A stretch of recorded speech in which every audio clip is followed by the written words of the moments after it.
What's up, mi gente, and welcome to Cafecito, Cuba, where we take the biggest Cuban news stories over the past week and we dive in.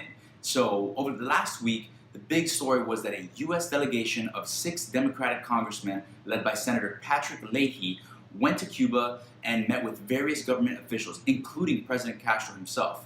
On the agenda was a lot, but we're going to focus on 3 main topics. The first being the unification of the dual currency system in Cuba. As many of you guys know, there's 2 currencies that currently exist in Cuba.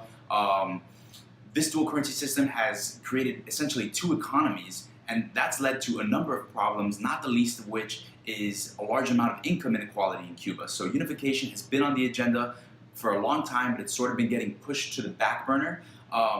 Castro has indicated that this will be the year to unify the 2 currencies, but we've yet to see a plan for that. So as soon as I know more, I'll let you guys know.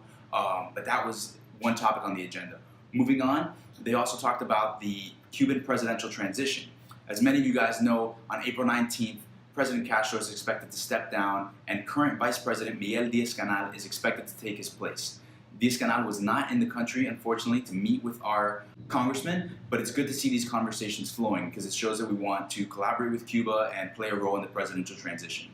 And last on the agenda was the restaffing of the U.S. Embassy in Havana. After the sonic attacks happened last year, the U.S. made a premature decision to pull out the majority of the staff working in the U.S. Embassy in Havana, and this has led to a number of problems. We have since stopped issuing visas, so Cubans are having a very difficult time getting to the United States. They are not able to see their families.